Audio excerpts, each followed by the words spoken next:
September 17, 1951, 9:15 in the morning.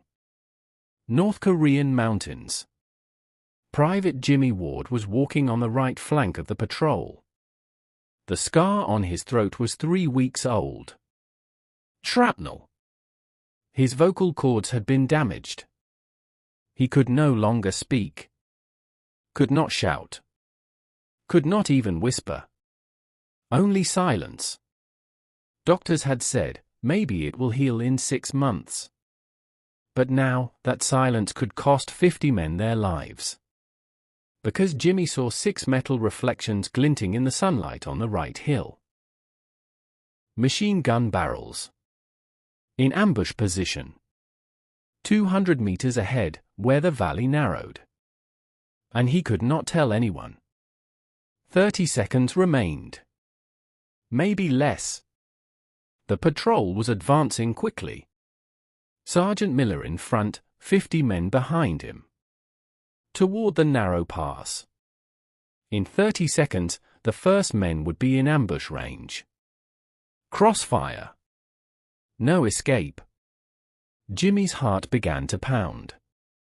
He opened his mouth. Tried to shout. No sound came out. Only air. His throat burned. It hurt. But no sound. He grabbed the radio. But radio procedure was clear, voice code required. Alpha Tango 3, message. Jimmy could not give code. Radio would not work. He thought of running.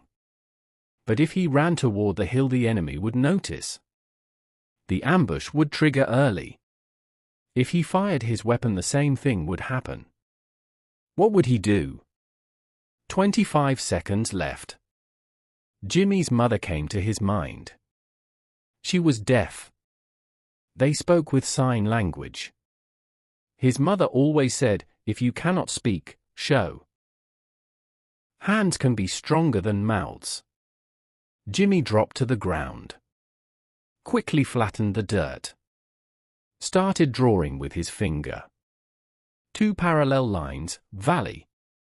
V shape in the middle, pass. Wavy line on the right, hill. 6 X marks on top. Then he collected stones from around. Large stone, patrol. 6 small stones, enemy machine guns. He placed the stones on the X marks. Simple. Clear. But no one was looking. 20 seconds left. Jimmy stood up. Raised his hands. Signal to Miller. Miller did not look. Kept walking. Jimmy signaled again. Faster. Miller turned. Frowned. What did this mute soldier want? Jimmy pointed to the ground. Again and again. Ground. Ground. Ground. Miller looked for 2 seconds. Then understood. He wanted to show something. Miller came to Jimmy's side. 15 seconds left. Miller looked at the map on the ground. His eyes widened. Valley. Pass. Hill. X marks. Stones.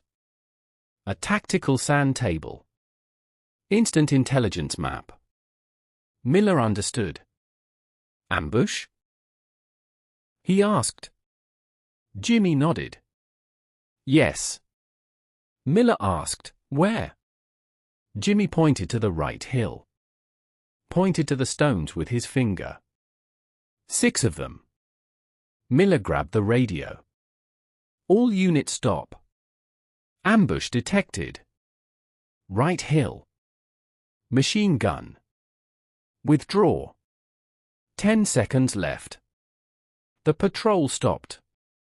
Silently turned back. Took alternative route through side valley.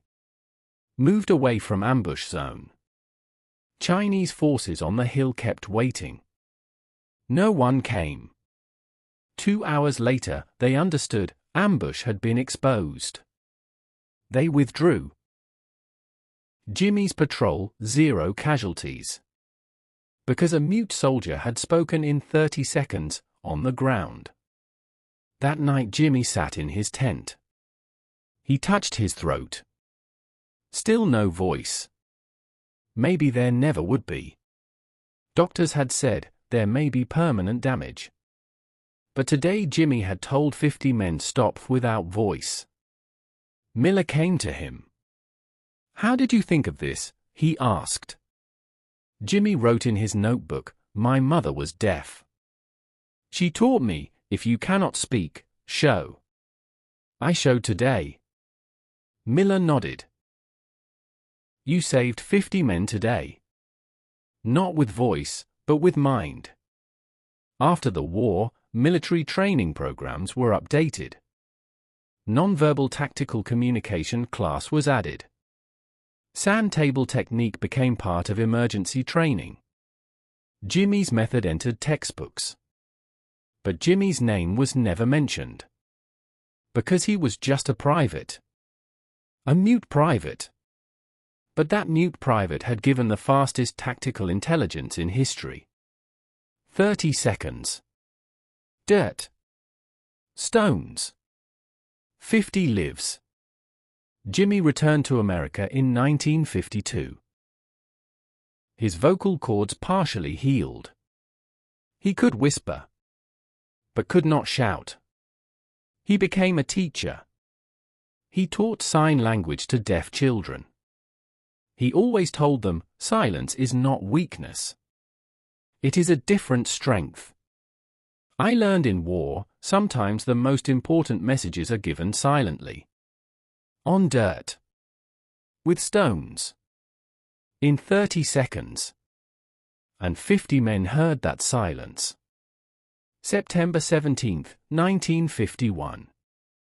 Jimmy could not speak. But he told. There was no voice. But there was message. 30 seconds. 6 stones. 1 map. And 50 lives were saved.